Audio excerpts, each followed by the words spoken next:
Mirëmëngjesi të nderuar teleshikues, ja ku takuam sërish në emisionin e përditshëm What Happened Today, ku do të jemi së bashku çdo ditë në orën 07:30. Data sot shënon 12 janar dhe ne kemi përgatitur për ju disa informacione me ngjarjet më të rëndësishme të ditës, të cilat ju ftoj që t'i ndiqni. 12 janari është dita e 12 e kalendarit gregorian. Ngjarje 475. Basilikus u bë perandor bizantin. 1528. Gustavi Suedis u kurorëzua mbreti Suedis. 1872. Johannes IV u emërua perandor i Etiopis në Aksum. 1875. Guangxu u bë perandor i Kinës. 1888. Hito Hiruburni për herë të tretë u bë kryeministri i Japonisë. 1915. Dhoma e përfaqësuesve të Shteteve të Bashkuara refuzoi dhënien e së drejtës me votë për gratë. 1932. Hati Wi Karaway u bë gruaja e tretë e zgjedhur në Senatin e Shteteve të Bashkuara. 1940. Bashkimi Sovjetik bombardoi qytete në Finland. 1995. Vajza e Malcolm X, Kulibah Shabaz, u arrestuar në akuzën për tentim për të vrarë Louis Farrakhan. 1998. 19 shtete europiane u pajtuan për të ndaluar klonimin e njerëzve. 2006. Mehmet Ali Akça është liruar nga burgu pas dënimit 25 vjeçar për shkak të atentatit ndaj Papa Gjon Palit të dytë. 2007. Kometa McKnight arriti perilionin duke u bërë kometa më e ndritshme në 40 vitet e fundit. Lindje 1862. Lindi Anton Zanoni, shkrimtar shqiptar. 1944. Lindi Fatos Kongoli, shkrimtar shqiptar. 1946. Lindi Cynthia Robinson, muzikante amerikane. 1946. Lindi George Duka, muzikant amerikan. 1956. Lindi Nikolaj Noskov, muzikant rus. 1959. Lindi Per Gessle, muzikant suedes. Roxette. Vdekje 1984. Vdiq Recep Mala dhe Nuhi Berisha, dëshmor të kombit shqiptar. 1976. Vdiq Agatha Christie, shkrimtare britanike.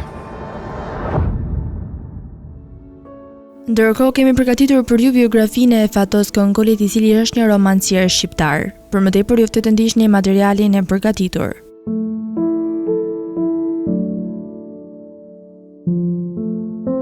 Fatos Kongoli, lindur më 12 janar 1944, së fundmi është kthyer në një nga përfaqësuesit më të fuqishëm dhe më bindës të prozës bashkohore shqiptare.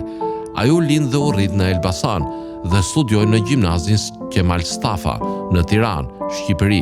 Më pas, ai studioi matematik në Kin gjatë viteve të tensionuara të Aleancës Kino-Shqiptare. Kongoli zgjodhi të mos botonte asnjë vepër madhore gjatë diktaturës. Në vend të kësaj, ai i akushtoi energjisë së tij krijuese në atë kohë një karrierë të errët dhe apoliptike si matematikan dhe priti që stuhia të kalonte. Talenti i tij narrativ dhe stili individual u shfaqë realisht gjithsesi në vitet 1990, që nga rënja e diktaturës komuniste. Romani i tij i parë i madh, Humbësi, i humburi, Tiranë 1992, botimi në anglisht 2007, zhvillohet në mars 1991, kur mbi 10.000 refugjat u përplasën në një anije mallrash të rënuar dhe shumë të ndryshkur për t'i shpëtuar të kaluarës dhe për të arritur në perëndimin e mrekullueshëm. Atje u lanë të padëshiruar në brigjet e Italisë jugore. Në momentin e fundit, para nisjes së lundrimit, protagonisti Cezar Lumi, Humbësi, për të cilin çdo shpresë është tepër vonë, braktis shokët e tij, zbarkon dhe shkon në shtëpi. U ktheva në lagjen time në mbrëmje.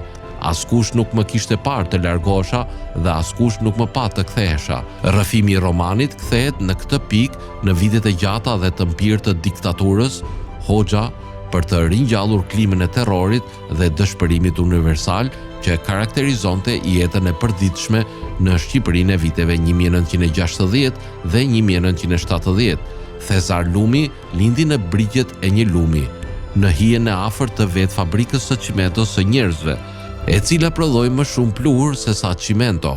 Megjithë një skelet në dollapin e familjes, një xhaxhaj që kishte ikur më parë nga vendi, Thesar arrin të regjistrohet në universitetet dhe deporton për një kohë të shkurtër në një mjedis që nuk është i tij dhe nuk do të jetë kurrë ai familjes sunduese të Shqipërisë.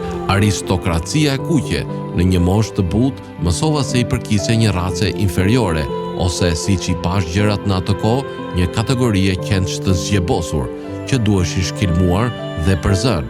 Thesar, fati të cilit në shoqërinë hermetike dhe mbytëse të Shqipërisë është vullosur një herë mirë, kthehet për të jetuar në një jetë kotësie dhe dëshpërimi në një univers pa heronj, larg protagonistit aktiv që lufton për të kontrolluar fatin e tij apo dhe të herojit të qëndrueshëm pozitiv të realizmit socialist.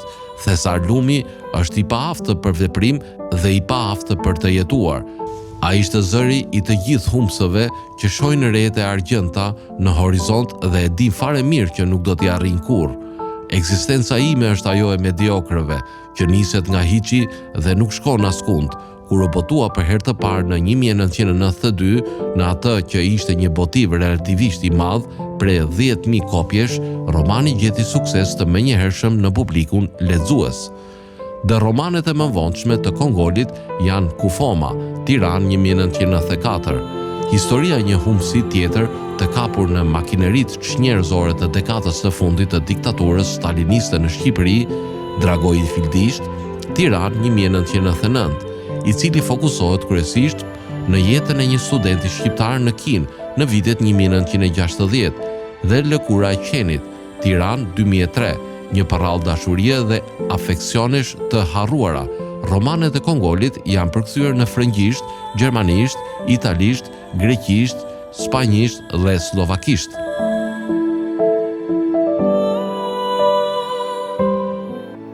Dhe tani do të kalojmë në rubrikën Kuriozitete, ku sot do të flasim për hamburgerin. A e dini se si është pikur hamburgeri? Kur mendojmë për ushqimet amerikane, një nga të parat që na vjen në mendje është hamburgeri. Asgjë nuk bie në vend si ajo përzierje e shijshme e viçit, marules, domates, qepës, turshis dhe një simite të bukur. Megjithëse krijimi i saj që ne e konsiderojmë një hamburger modern është i diskutueshëm, ne mund të gjurmojmë një stil të ngjashëm të përgatitjes së mishit që nga mongolët në udhëheqjen e Xhengis Khan në shekullin e 12. Për shkak se ata udhëtonin gjithmonë me kal, ata kishin nevojë për ushqim që mund ta hanin me njërin dorë në kanat e tyre. Ata merrnin copa mishi, zakonisht mish deri, dhe e zbusin në shalët e kuajve të tyre dhe e shtrydhin në formën e petës, duke e ngrënë të papërpunuar. Më vonë kur mongolët arritën në Rusi, rusët e përvetësuan atë të quajtur biftek tartar, sipas fjalës së tyre për mongolët, tartarët. Rusët e ndërtuan recetën duke shtuar përbërës të tillë si qep të coptuara dhe vezë të papërpunuara dhe me kalimin e kohës origjina mongole e gjellës u harrua. Shumë më vonë në shekullin e 15 anijet gjermane sollën me vete tartar biftek nga portet ruse dhe e quajtën ato bifteku tartar. Dhe disa shekujve të ardhshëm ajo do të bëhej e njohur në shumë forma, si për shembull frikadeller, një pjatë me topa të skuqur në tigan me mish të grirë, që përfundimisht do të kulmonte në biftekin Hamburg të dashur nga marinarët e Hamburgut. Më pas në fund të shekullit të 18 dhe në shekullin e 19, portet e Gjermanisë u bën më të mëdhenj dhe më të rëndësishmet në Europë. Si e tillë kishte shumë tregtim në qytetet bregdetare si Hamburgu, në qytete të tjera të mëdha si New Yorku. Atje në përpjekje për të tregtuar me marinarët gjerman që vizitonin Amerikën, stendat e ushqimit filluan të shesin biftekun Hamburg dhe përmes tendave vala emigrantëve përgjatë fundit të shekullit të 19. Dhe disponueshmëria e mishit të viçit dhe mishit tjetër të grirë fal shpikjes së mullirit të mishit u bë e zakonshme në Shtetet e Bashkuara. Nga këtu gjërat bëhen pak konfuze. Ka shumë të supozuar për hamburger të parë në gjithë Amerikën me data që variojnë nga vitet 1880 deri në fillim të viteve 1900. Pretendimet më të hershme vijnë nga Charlie Negrin nga Seymour, Wisconsin, Frank dhe Charles Manches në 1885. Negrin pretendon se në moshën 15 vjeçare ai kishte probleme me shitjen e qofteve në panajirin e qarkut, kështu që ai vendosi të rrafshonte qoftet për të vendoste ato mes dy fetave të bukës në mënyrë që të jenë më të lehta për të bartur. Pretendimi nga vëllezërit Mendes thotë se ndërsa të dy po udhëtonin në një qark me koncesion gjatë një ndalese në Hamburg të New Yorkut, atyre ju mbaroi mishi deri te sanduiçet e tyre të nxehtë me sallam. Kështu që me sugjerimin e kasapit ata zëvendësuan atë për mish viçi, bluanin dhe e shërbyen me erëza të cilët i quajtën hamburger sipas qytetit. Megjithatë ai nuk është piksi më i hershëm i supozuar. Oscar Webel Bilby supozohet se ishte i pari që bëri një hamburger me simite në 1891-shin, edhe pse familja e tij pranon se ideja e hamburgerit mundi jetë krijuar tashmë, shpika e tij në fermën e tij në perëndim të Tulsas në Oklahoma vlerësohet ende si një origjinë e mundshme për burgerin modern. Megjithëse hamburgeri supozohet se mori popularitet lokal në këtë zonë, vetëm në panairin botror në 1904 në St. Gati hamburgeri mbeti një fakt popullor në mbar botën dhe pjesa tjetër është histori. Tani u ftoi të ndiqni parashikimin e motit në territorin shqiptar për ditën e premte. Territori shqiptar për ditën e premte parashikohet të përshkohet nga një mot i qëndrueshëm, me diell dhe vranësira kalimtare që do të përshkojnë të gjithë territorin. Sipas parashikimeve, temperatura minimale do të jetë -5 gradë Celsius, ndërsa temperatura maksimale parashikohet të jetë 11 gradë Celsius. Ajo do të shfryjë me një shpejtësi mesatare 1 deri në 8 metër për sekondë në drejtimin juglindor, që do të bëjë që të krijohen dallgëzime deri në 4 ball, ndërsa temperaturat minimale dhe maksimale në disa qytete kryesore të Shqipërisë do të jenë si vijojnë. Shkodër 2 deri në 9 gradë Celsius. Kukës -5 deri në -1 grad. Peshkopi -1 deri në 3 grad. Tiranë 4 deri në 10 grad. Durrës 6 deri në 10 grad. Kavaj 7 deri në 10 grad. Elbasan 4 deri në 11 grad. Berat 3 deri në 9 grad. Korç -3 deri në 2 grad. Vlorë 6 deri në 11 grad. Gjirokastër 2 deri në 9 grad. Sarand 4 deri në 10 gradë Celsius. Tani u ftoi të ndiqni parashikimin e motit në territorin e Kosovës për ditën e premte. Territori i Kosovës për ditën e premte parashikohet të përshkohet nga një mot i qëndrueshëm, me diell dhe vranësira kalimtare që do të përshkojnë të gjithë territorin. Sipas parashikimeve, temperatura minimale do të jetë -6 gradë Celsius, ndërsa temperatura maksimale parashikohet të jetë 3 gradë Celsius. Ajo do të fryjë në drejtimin juglindor me një shpejtësi mesatare 1 deri në 3 metër për sekond, ndërsa temperaturat minimale dhe maksimale në disa qytete kryesore të Kosovës do të jenë si vijojnë. Mitrovic -5 deri në 2 gradë Celsius. Podujev -6 deri në 0 grad. Skënderaj -6 deri në 2 grad. Pej -3 deri në 2 grad. Prishtinë -5 deri në 1 grad. Gjakov -4 deri në 3 grad. Malishev -5 deri në 2 grad. Gjelan -5 deri në 1 grad. Ferizaj -5 deri në 1 grad. Kaçanik -6 deri në 1 grad. Prizren -5 deri në 1 grad Celsius. Nderuar teleshikues, kjo ishte gjithçka e përgatitur për emisionin e sotëm. Bashkë do takohemi sërish nesër në të njëjtën orë. Ndërkohë ju ftoj të ndiqni programacionin në vijim të Drita Televizion, si dhe mos harroni të na ndiqni në rrjetet tona sociale, TikTok, Instagram, Twitter dhe Facebook, si dhe në websajtin ton drita.tv.